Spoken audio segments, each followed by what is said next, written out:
যে কোনো রাজনৈতিক পরিচয়ই হোক, দুষ্কৃতিকারী যে সে শাস্তি পেতেই হবে। বিএনপি কাউকে কখনোই, যত বড় নেতা হোক, আপনারা দেখেছেন ইতিমধ্যে অনেক প্রমাণ বাংলাদেশে আছে, আমরা ব্যবস্থা নিয়েছি।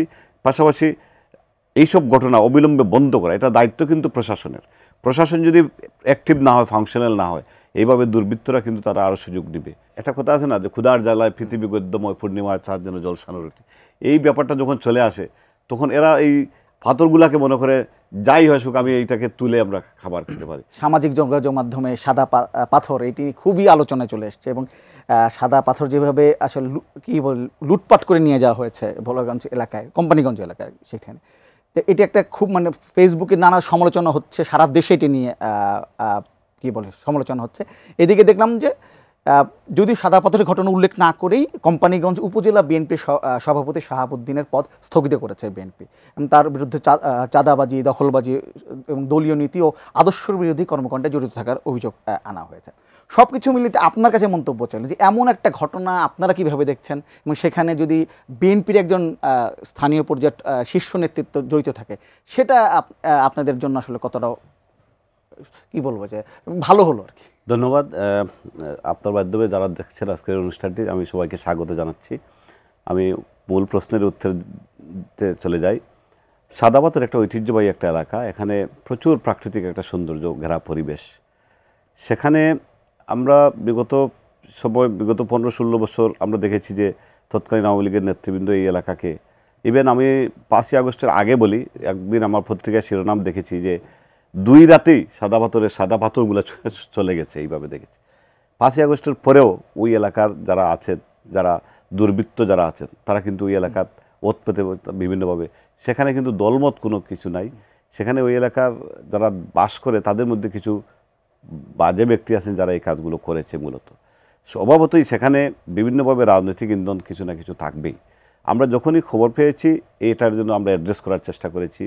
এটা আজ থেকে আরও 2-3 মাস পূর্বে, সেটা এই যে আমাদের একজন নেতার পদ স্থগিত হয়েছে, আমরা এটা ইনভেস্টিগেশন করেছি, দেখেছি যে মোটামুটি তার যথেষ্ট সম্পৃক্ততা পাওয়া গেছে, বিদায় আমরা তাকে পদ স্থগিত করেছি। যেটা আমাদের দলের, যেটা আমরা ইদানিং যেটা করছি, বা আমাদের নেতা যেটা বলেছেন যে যে কোনো রাজনৈতিক পরিচয়ই হোক, দুষ্কৃতিকারী যে সে শাস্তি পেতেই হবে।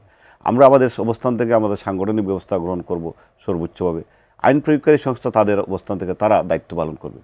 এতে যদি আমাদের দল থেকে যদি কোনো বাধা দেওয়া হয় যে না, আইন প্রয়োগকারী সংস্থাকে সেখানে অ্যাক্টিভ হতে দেওয়া হবে না, তারা দায়িত্ব পালন করতে কোনো বাধা প্রদান করে, সেটাও আমরা অবশ্যই দেখব। এবং আমরা সেটা বলেছি, প্রকাশ্যেই বলেছি, আমাদের নেতাও বলেছেন যে না, কোনো ধরনের কোনো অপরাধ, কোনো ধরনের কোনো আইনশৃঙ্খলা বিঘ্নকারী কোনো কাজে, কোনো ধরনের অনৈতিক কাজে বিএনপি কাউকে কখনোই, যত বড় নেতা হোক, আপনারা দেখেছেন ইতিমধ্যে অনেক প্রমাণ বাংলাদেশে আছে, আমরা ব্যবস্থা নিয়েছি। পাশাপাশি এইসব ঘটনা অবিলম্বে বন্ধ করা, এটা দায়িত্ব কিন্তু প্রশাসনের। প্রশাসন যদি অ্যাক্টিভ না হয়, ফাংশনাল না হয়, এইভাবে দুর্বৃত্তরা কিন্তু তারা আরও সুযোগ পাবে, যেটার জন্য আমরা জাতি হিসাবে সাফার করব, আমরা রাজনৈতিক দল হিসাবে আমরা সবাই সাফার করব। আমরা চাই প্রশাসন সঠিকভাবে অ্যাড্রেস করুক, যারা এই দুর্বৃত্ত, হোয়াট এভার রাজনৈতিক identification, we don't care about anything, because they need to address about this conflict. ওখানে তো লাখ লাখ পাথর, এই 5ই আগস্টের পরে নিয়ে একদম ফাঁকা করে ফেলেছে, আমরা যে ছবিটা দেখেছি। মানে এটা পত্রিকা বা নিউজ আসার পরে কেন ব্যবস্থা নিতে হলো? মানে আগে যারা আপনার সিলেটের অধিবাসী যে বলছি, তাদেরকে আসলে তখন নজর আসেনি, বা ওই এলাকার মানুষের নজরে আসেনি? না, আমাদের যেটা, আমাদের এই ঘটনাটা আমরা 1.5-2 মাস আগ থেকেই আমরা ওইটা ইনভেস্টিগেশন করেছি, করার পরে আমরা ফাইন্ডিংস পেয়েছি। ফাইন্ডিং পেয়ে আমরা সেটা ব্যবস্থা নেওয়া হয়েছে। এতদিন প্রক্রিয়াধীন ছিল, আমাদের আরও কিছু ইনভেস্টিগেশন ছিল, আমাদের 2জন পিপি লোকাল এগুলো দেখেছেন।